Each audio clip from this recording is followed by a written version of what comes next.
Very warm welcome to a Podful of Saints. This is the 21-22 season. Jake tells me it's episode 13, and that is Jake sitting there. Good evening, Jake. Evening, everyone. Oh, he's been sent back home. He was in somebody else's house last week. And having Kevin Randall written on his screen tonight is Lee Wood. Very well, thank you, Lee. Start with you two. What did you make of it? I thought, it was a good, solid win, Dave. One thing I thought, Braintree were very, very naive, weren't they, in the first half? You know, they put us under a little bit of early pressure, and they were good with the press, but it only sort of takes 2 or 3 touches from us, and we're on the attack again. It was just sloppy from them. You know, they didn't offer a great deal. I think, as their manager said, it was just mainly half chances, really. To be honest with you, mate, we had the better players, we had the better tactics, and we had the better temperament. And all in all, I don't think Braintree offered a great deal. They're in trouble. And you know what? Their owners, they know it. Jake? Yeah, can only echo that. I thought the Saints played fairly well. I thought the Saints did enough at the end of the day. They did played well, didn't really let Braintree have much at all. After that first goal, didn't really feel concerned at all. But it was good to get that second goal, and it was good, I thought, to see Mitchell on the score sheet for the first time this season. I thought he deserved that. It's great to see you tonight, Jake, because the way you state you're in Saturday, I'm surprised you can remember anything about the game. Come on. Just because I blocked one of your photos. Yes, thank you. I disagree with saying we played well. We did enough, I think was the expression you also used there, which is true. Before the kickoff, I sat with Tom Bender's dad, Lee, in the front of a stand, and Braintree were warming up in front of us. And they were doing this routine where you do quick passing and you move around. And we were doing it on the other side of the pitch. And it was incredible. We couldn't believe what we were watching. So many of our players just couldn't control the ball. It was bouncing off them. And we thought, there's no way you can lose to this side here. And I thought, once the game started, they had one tactic. Most clubs nowadays play a bit of passing. They didn't. They were long ball from start to finish, and they had nothing. And if they don't change their ways, there's only one way they're going at the end of the season, even with only one club being relegated. That's all they had. What? No, but that is all they had, though, mate. You know what I mean? We asked a couple of their directors, didn't we, Jake, before the match, who is their player to look out for? Akinwande up front, they were, waxing lyrical about him. Apart from one shot right at the start of the second half that I can remember, which Johnson was equal to. I mean, he offered nothing. And all it was, and you could see it as well, long balls into the box, and we were sort of just cherry picking them off every single time. As I said, mate, they were pressing quite hard, and their tactics obviously were to sort of get in our faces and rile us a little bit. But we were more than equal to that. And we were getting quite a lot of purchase down that right-hand side with Jeffers in particular. Just like 1 or 2 touches, and then we were away. And then when we sort of drew them in, long ball out over to the other sort of flank to Vice, again, we were well away. They had nothing, mate, to really bother us at all. There's also mentioned, I think, in a match report somewhere, 14 long throws they put in. They won only 1 header. It was the same as the long ball. They just weren't getting anywhere with it. And come half time, they just didn't change it at all. You're right, in that first minute of the second half, Akinwande had that shot, was Johnson's save. But apart from that, you just felt one goal was going to be enough, and that second one was the icing on the cake.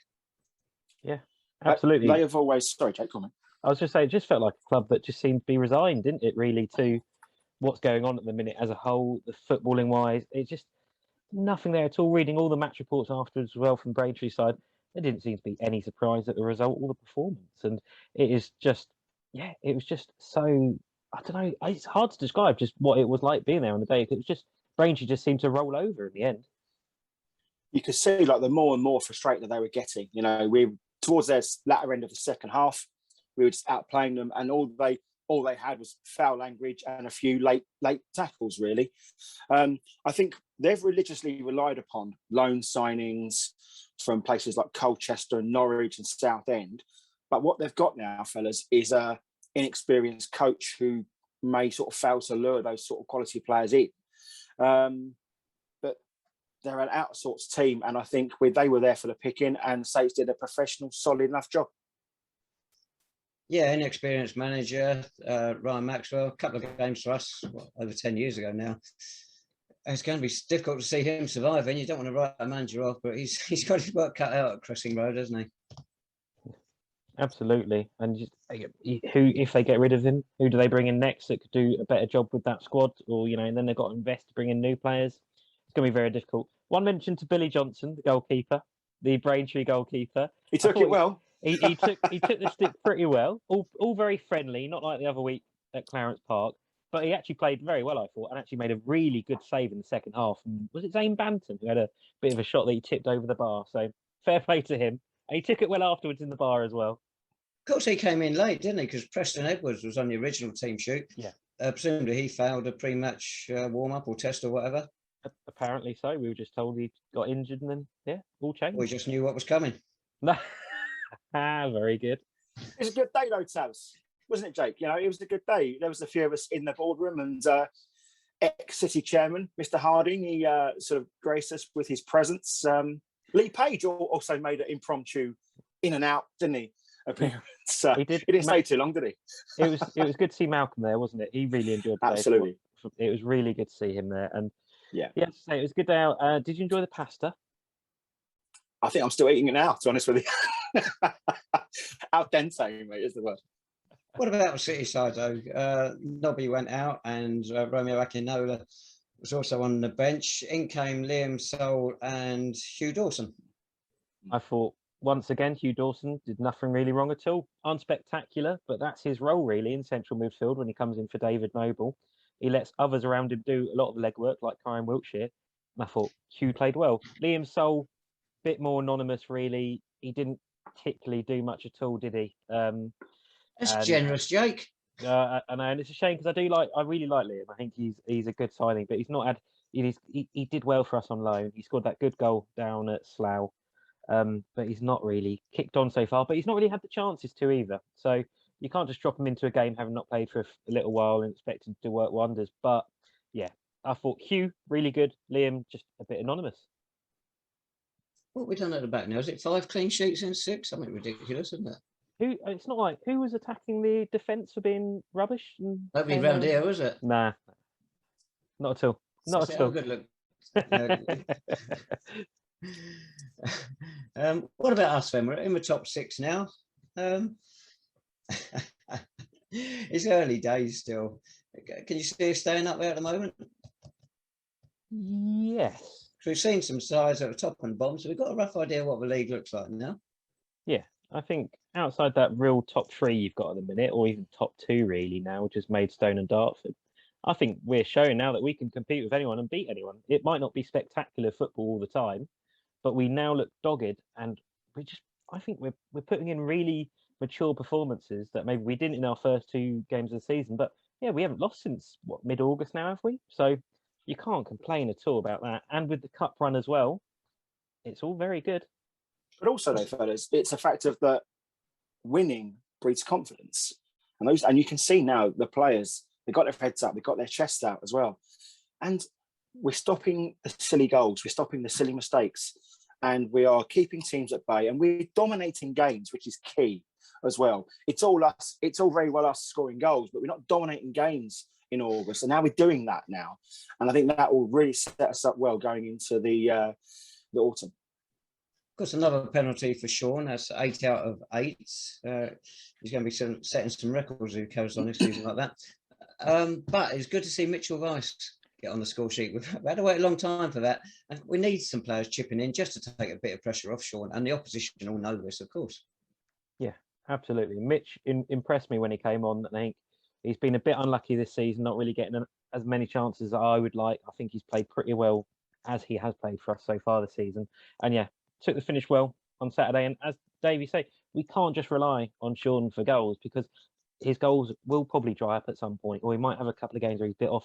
He might even pick up a knock. We can't rely on Sean, because if he's out, then suddenly the other players might be thinking, oh, where our goals come from? And the fans as well. So it'll be good if we can start sharing a few more goals around.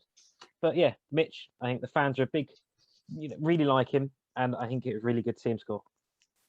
Right, we've got some off-field matters to address afterwards. We'll do a quick preview this coming Saturday, which is 16th October, FA Cup, fourth and final qualifying round. Away to Corinthian Casuals. Done your homework on them? They have a bloke called Nathaniel Pinney for them. I don't know if you guys There's no appearances or anything on their site, unfortunately. So we can't see if he's actually played. He's not appeared on the goal scorers list yet, has he? Well, I don't think that's It's a surprise. Time, is it? Yeah. we know what. Too. Yeah. Wonder if he's still wearing the number 4. We know what he's about, don't we? Ian knows what he's about, and you can't really say much more. But they've had a reasonable campaign, but they lost last. No, they haven't. They're 3 off the bottom. Well, there you go. They lost 3-0, didn't they, to Merstham last week? So not ideal preparation for them. So I think the Saints have got to go confident, just because we're in great form. Why otherwise would we go there? It's got to be looking for a win on Saturday, I think. Yeah, 2 wins in 8 in the league, 20th out of 22 in the Isthmian League Premier Division. Oh, all those years ago, we were in that league. But in the FA Cup, they've already played 6 games. 2 games to beat Worthing, which is quite a scalp. 2 games to beat Leatherhead, and 2 games to beat Wingate and Finchley. And every time in the replay, they scored 3 goals. So we've got to win Saturday. Didn't we say that about Met Police? Probably. Yeah, but we know it's going to be a good atmosphere there. I think their fans will turn out. I think it'll be good. Don't think they've been in the 4th qualifying round since about 1987. So it's quite a while for them. So it's going to be a big occasion. I think it's going to be a proper cup tie feel, if there is such a thing these days. But yeah, it's going to be difficult. But as you say, Dave, with that league form, you've got to fancy us. I think it's even earlier than 87, Joe. I think it might be 83. Whereas for us, it's the 25th time in the 4th qualifying round. Over 24 previous, 12 times we've gone through, 12 times we said cheerio. Oh. Something has to go fundamentally wrong, fellas, for us not to be in the first round draw next week. This weekend, sorry. So, I mean, Ian's going to have them prepared. Don't get me wrong. And they're going to, we know what's coming. Corinthian are going to start hard, they're going to start fast, and they're going to pass it around and try and frustrate us. But we've got the players, fellas. We've got the temperament, which is too good on every single level. But as I say, it is the cup. People didn't make mistakes. Funny things have happened, but you'd expect us to be in the draw come the weekend. Yeah, it's a new ground for us as well. We played them at lots of grounds. First time we've been to, Queen Mary Close. So that'll be good. Right, let's have some predictions, Lee. I'm going to go for 3-0. I think we'll get one. Jake? I was actually going to go 3-1. Okay, yeah. Right, okay. So no need for a replay. No, I think we'll get the job done. I think I think Nobby will come in, probably Akinola will come back in. I think, yeah. Oh, you think so? That'd be interesting. Yeah. Although I'd like Mitchell Weiss to start. I think he could do a job on Saturday. Yeah. Well, as we hinted at earlier, some off the pitch news. For the remainder of the season, the club will be accepting card payment at the turnstiles. Strangely, it was announced in a trust newsletter first, before the club got into gear and announced it as well. What do we make of this? Good news. Tabs, what do you make of it, mate? Because you've been sort of pressing the case for sort of cash as well. Is this a halfway? No, but is this like a halfway house? Is there a amicable medium to be had here?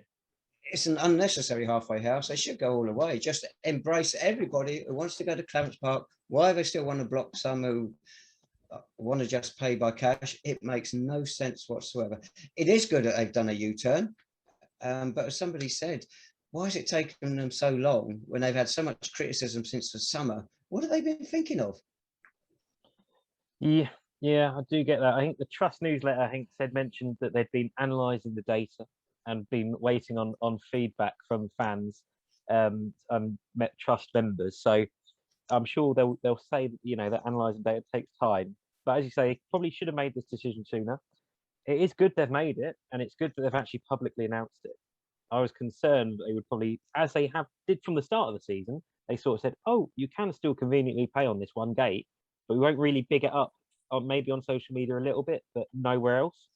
So it is good they've done that. And also, interestingly, now it's on every gate, isn't it? It's not just one now. Yeah. So which we've also pushed for. Yeah.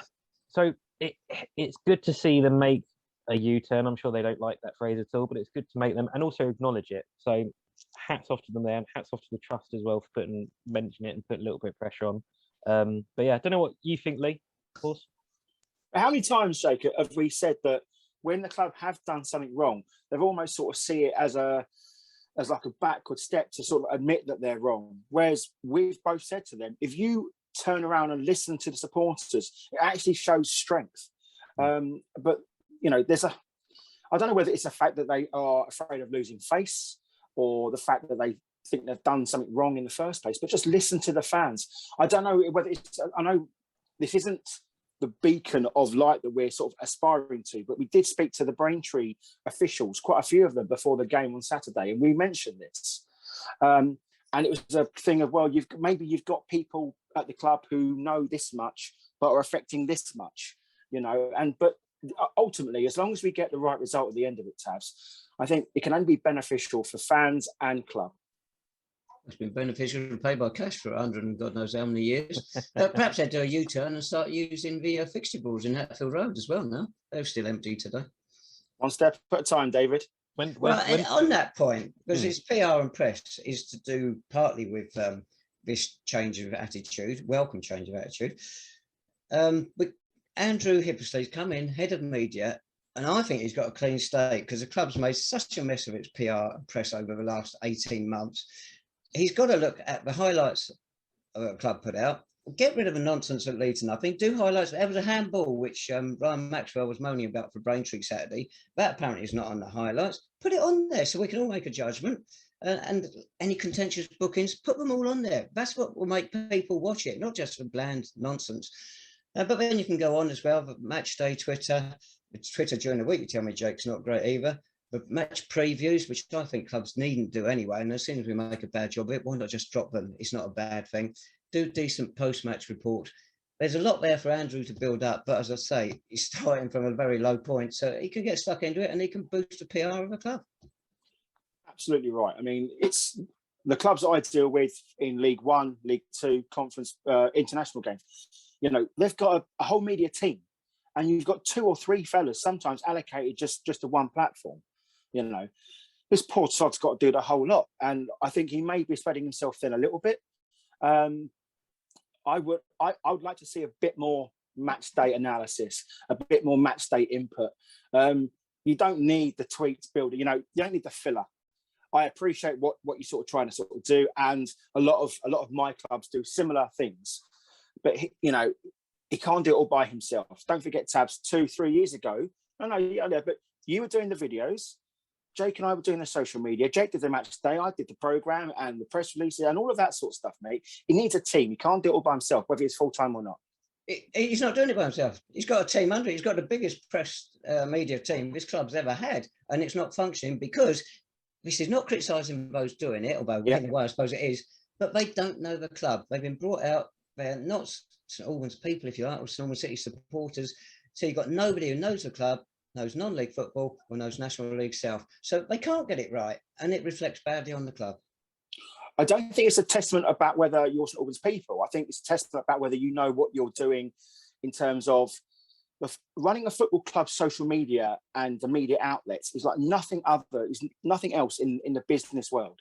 It really isn't. I think you can come from the BBC and not translate well, but just give him time. Give him time. Yeah, exactly. But the fact is, I don't think the club have helped him by, you know, announcing this big thing. He's now the press man, instantly, straight away, under scrutiny from absolutely day one. But again, give it time. It's not going to be to everyone. Social media is a very personable thing, Tabs. Yeah, and the filler may not work for some, but it works for others. It gets engagement, it gets traction, it gets numbers. And as you say, Jake, they're all about the data now, the numbers. I see again this week they're pushing the YouTube channel. That obviously hasn't worked, so they've got to give that another shove. You know, time, fellas, give it time. It's going to be beneficial for the club in terms of that social media aspect at one point, but also you have to maintain that fans that are currently there, as you say, Tabs, the St Albans people. You've got to engage with them. It's not all about numbers and random tweets. You know, you've really got to give them the content that's going to make them come to the club on a regular basis.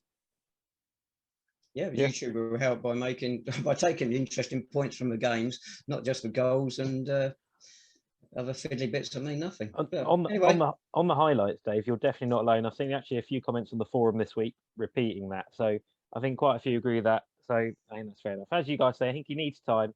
I think the volunteers that are now working with him do need time as well. But yeah, I think they can definitely make changes. And as Lee said, when you announce a full-time media manager, full-time, which clubs never had before, well, I don't think really any club at this level has, not even in the National League, Lee. You know, you work with a few of them. Some of them don't even have them. When you've got a full-time person, people and us are going to expect big things and big changes and dramatic improvements from what was before. And it is going to take time, but that pressure is on already. So that's what happens when you announce it and make these changes, and hopefully they can live up to it. Well, I think they're right to announce it, because they didn't announce the previous head of media, and straight away, you know, you get phone calls. Someone, well, who the heck are you? And they should announce it. They should be open with everything they do. Yeah. And of course, a lot of it in the last couple of years, that hasn't been the case. So you think, hello, what are they hiding? Rightly or wrongly, they might not be hiding anything. But Andrew, he's full time. He's got time of plenty to get this right, but he's got to get the right people in there. Yeah, and it's interesting you link to that being open thing again. We've said that so many times, haven't we? It's about being open and honest with fans. We've seen it a few times this season. They are slowly starting to improve on that, but that is a big part of it, and it sort of interlinks everything at the minute. A lot of our issues and complaints do link back to being open and honest and having clear lines of communication with supporters. There we go. Look at us. Oh. Absolute nonsense, a lot of it, wasn't it, Lee, did you want to say anything about a Preston supporter?